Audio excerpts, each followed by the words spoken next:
Hello student, welcome to Apex classes. और आज हम क्लास 9th का सोशल साइंस का all India Sainik entrance exam का क्वेश्चन पेपर सॉल्व करेंगे। इस पेपर के तहत आपको पता चलेगा किस तरीके के क्वेश्चंस जो पुटअप होते हैं एग्ज़ाम्स में, किस तरीके से आपको तैयारी करनी है, कौन सा क्वेश्चन जो है किस तरीके से अटैम्प्ट करना है। और without wasting of time start करते हैं हम हमारा paper related to all India Sainik school entrance exam 2020। चलिए, first question, who granted East India Company the sole right to trade with east. यानी कि यहाँ आपसे पूछा है who granted East India Company. East India Company जो थी उसको पूरे राइट मिले थे, राइट टू ट्रेड जो मिले थे वो किसके द्वारा मिले थे।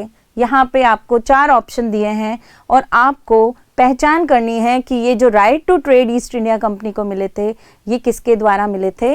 तो यहाँ Robert Clive, queen Elizabeth, John Richardson and queen Elizabeth second. देखिए, कंफ्यूज करने के लिए आपको यहाँ पे मटेरियल जो है ये चारों ऑप्शन में कंफ्यूज कर दिया ना।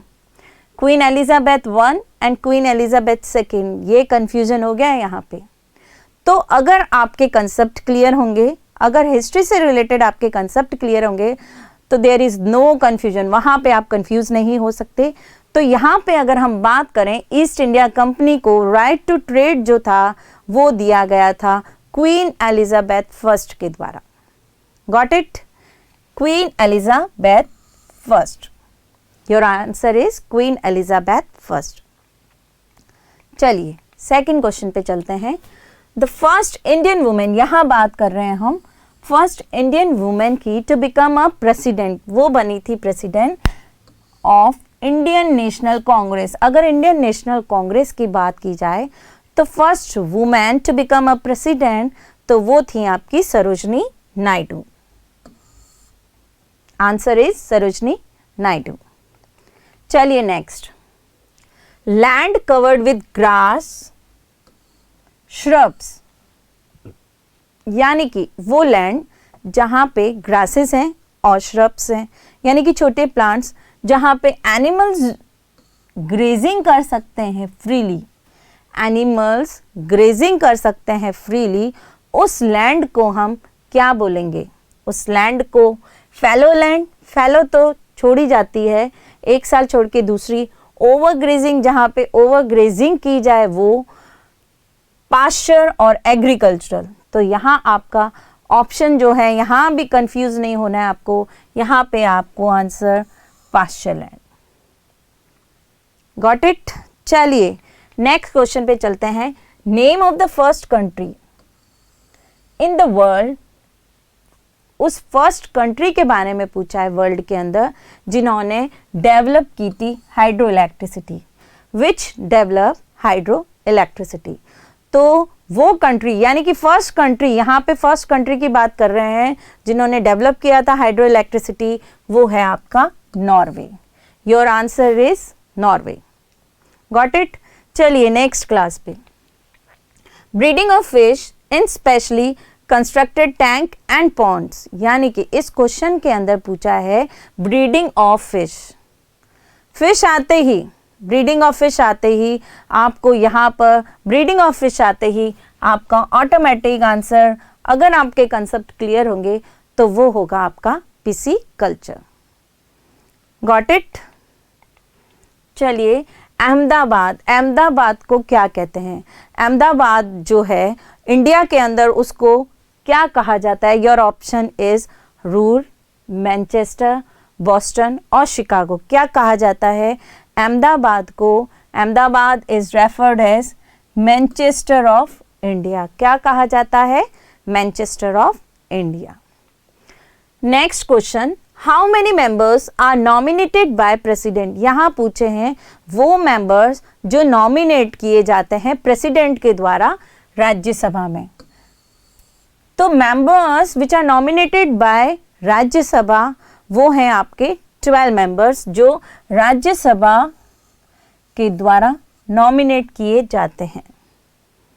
यानी कि हाउ मेनी मेंबर्स की जब यह बात पूछी जाए और वो भी स्पेशली पूछा है नॉमिनेटेड, जो कि नॉमिनेट किए जाते हैं प्रेसिडेंट के द्वारा, तो वो हैं आपके 12 मेंबर्स। चलिए नेक्स्ट क्वेश्चन पे आते हैं हम। The industrial revolution started in around, यहाँ पे जो 1750 के अंदर जो इंडस्ट्रियल रिवॉल्यूशन जो स्टार्ट हुआ था वो हुआ था आपका ब्रिटेन के अंदर।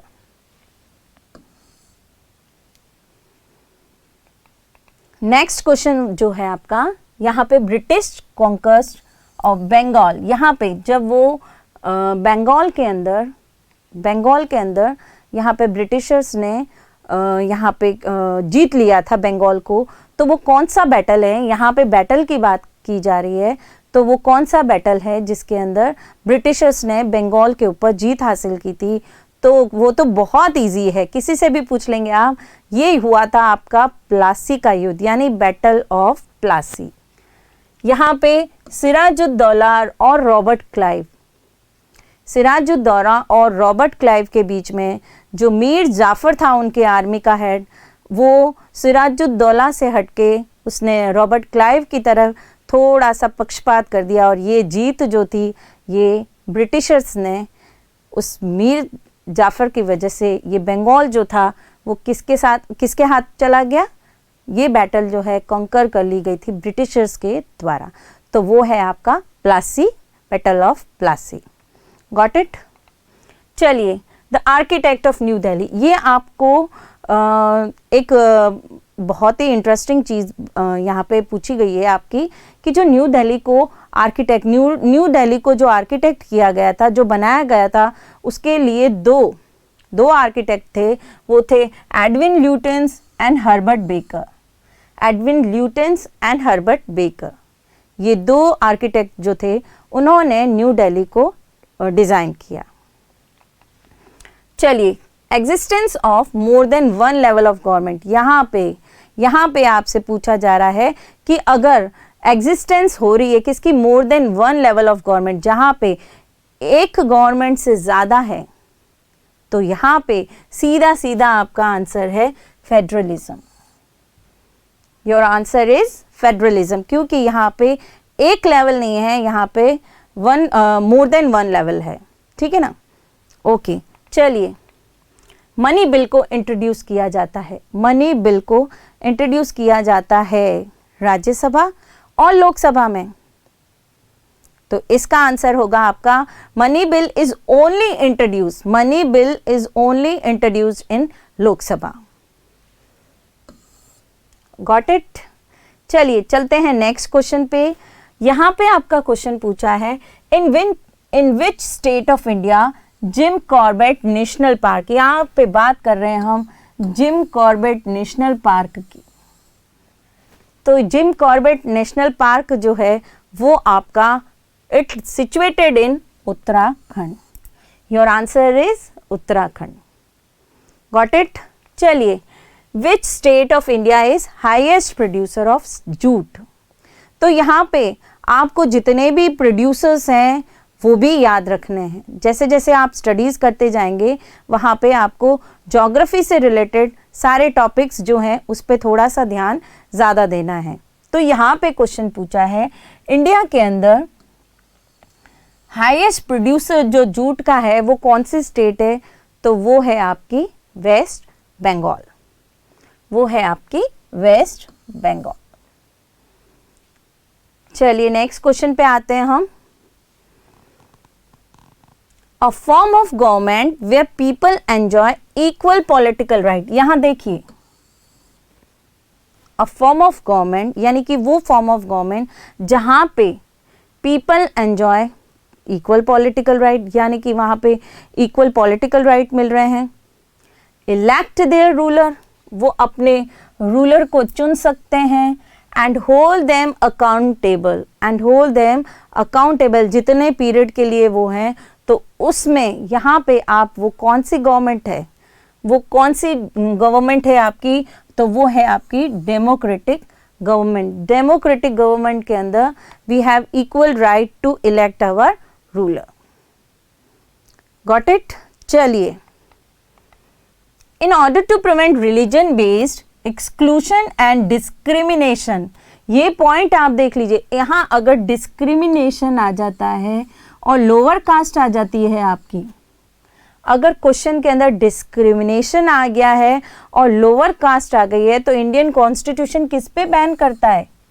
इंडियन कॉन्स्टिट्यूशन किस पे बैन करता है? डिस्क्रिमिनेट आते ही इजीली आपको फोकस हो जाएगा अनटचेबिलिटी पे, अनटचेबिलिटी पे। तो यहाँ पे इंडियन कॉन्स्टिट्यूशन जो है वो ये अनटचेबिलिटी को बैन करता है।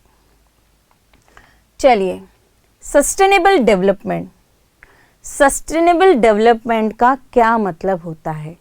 यहाँ पे पूछा है सस्टेनेबल डेवलपमेंट, जिसके अंदर हम क्या करते हैं? तो ये सारे ही ऑप्शन, ऑल ऑफ दीज, यानी कि वेस्टेज ऑफ रिसोर्सेज, हम किसको प्रिवेंट करेंगे? सस्टेनेबल डेवलप के अंदर हम किसको प्रिवेंट करेंगे? जितने भी वेस्टेज है रिसोर्सेज का, पॉल्यूशन को, या loss of biodiversity, all of this. तो your answer is all of this. तो इन्हीं सभी को हम सस्टेनेबल डेवलप के अंदर इनको प्रिवेंट करके चलते हैं। नेक्स्ट क्वेश्चन जो बन रहा है हमारा, of the earth total water resources, यानी कि अर्थ के जितने भी टोटल रिसोर्सेज हैं, जितने भी टोटल वाटर रिसोर्सेज हैं, द फ्रेश वाटर इजीली, यानी कि हम यहाँ पे जितने भी टोटल अर्थ का जितना भी टोटल वाटर रिसोर्सेज है, उसके अंदर कितना fresh water easily accessible, only कितना जो है वाटर, फ्रेश वाटर, वो हमारे लिए यूज़ के लिए नेसेसरी है, कितना एक्सेसिबल है यहाँ पे। तो यहाँ परसेंटेज पूछे हैं आपके फ्रेश वाटर से।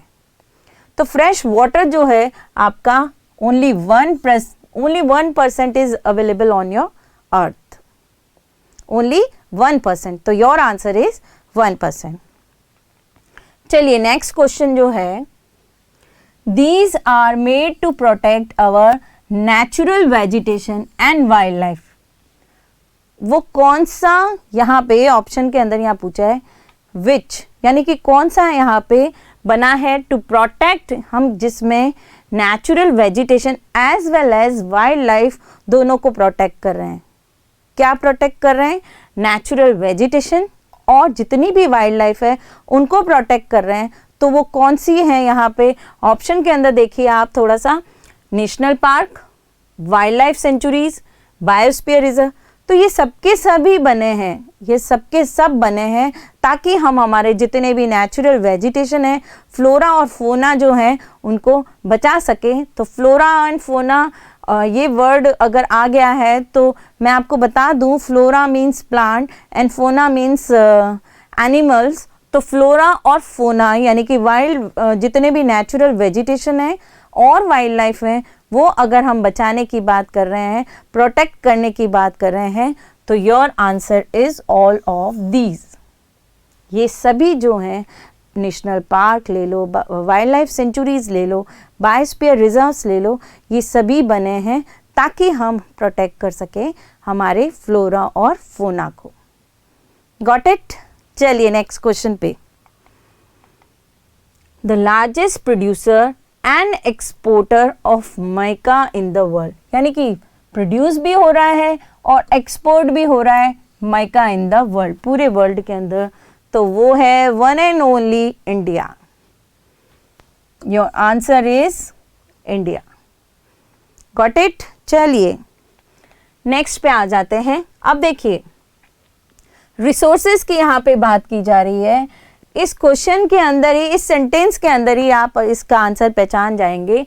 Resources which can be renewed, यानी कि वो रिसोर्सेज जिसको हम दोबारा से रिन्यू कर सकें या रिप्रोड्यूस कर सकें, या तो रिन्यू कर सकें या रिप्रोड्यूस कर सकें, one and the same thing.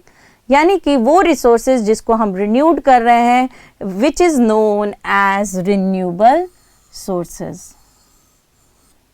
Got it? ये तो बहुत इजी आंसर आपका।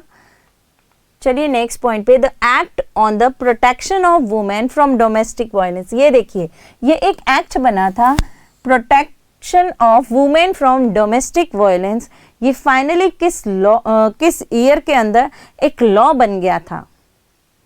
यहाँ पे पूछा है जो एक्ट प्रोटेक्शन था वुमेन्स के लिए या डोमेस्टिक वायलेंस के लिए, तो वो कब लॉ बन गया? तो ये एक्ट जो था वुमेन्स प्रोटेक्शन के लिए, ये आपका लॉ बना इन 2005, इन 2005. Got it? Your answer is C, 2005. चलिए नेक्स्ट आ जाते हैं RTI. क्या मतलब होता है भाई इसका RTI का? Right to information. Right to information. Actually ये एक्ट जो है गारंटी करता है पीपल्स राइट टू, किस लिए? ये राइट टू एक्ट इंफॉर्मेशन किस लिए बना? To know governmental proceeding. To know governmental proceeding. जितनी भी गवर्नमेंट की प्रोसीडिंग्स चल रही है, तो ये हमें, हमारा कॉन्स्टिट्यूशन जो है ये हमें राइट टू इंफॉर्मेशन देता है, जिससे हम पता कर सकें जितनी भी गवर्नमेंट प्रोसीडिंग्स चल रही हैं उसके बारे में. चलिए एट द विलेज लेवल, यहाँ पे हम बात कर रहे हैं गांव की, पंचायत की, ग्राम पंचायत की, वो याद कर लीजिए आप. तो यहाँ पे हम बात कर रहे हैं विलेज लेवल की. तो विलेज लेवल के अंदर जो जुडिशियल फंक्शंस हैं वो परफॉर्म किए जाते हैं न्याय पंचायत द्वारा. न्याय पंचायत द्वारा. ये पंचायती राज जो 3 टायर सिस्टम है उसके अंदर आपको ये मिलेगा at the village level, block level and district level. तो यहाँ हम बात कर रहे हैं विलेज लेवल की. तो विलेज लेवल के अंदर जुडिशियल फंक्शंस जो हैं वो परफॉर्म किए जाते हैं न्याय पंचायत के द्वारा. Got it? चलिए, many of India's most important mining and industrial center. यहाँ पूछा जा रहा है इंडिया के जितने भी इंपॉर्टेंट माइनिंग और इंडस्ट्रियल सेंटर्स जो हैं, माइनिंग से रिलेटेड और जितने इंडस्ट्री से रिलेटेड है, वो कहाँ पे लोकेटेड है? वो कहाँ पे लोकेटेड है? तो बात करते हैं हम जमशेदपुर की. जमशेदपुर में भी बहुत सारी इंडस्ट्रीज हैं. राउरकेला, यहाँ पे भी बहुत सारे माइनिंग और इंडस्ट्री सेंटर हैं. बोकारो, यहाँ पे भी one of the most industrial centre. तो यहाँ पे option D, all of these is your right answer. All of these is your right answer. तो आज के क्वेश्चन पेपर में बस इतना ही. Thank you.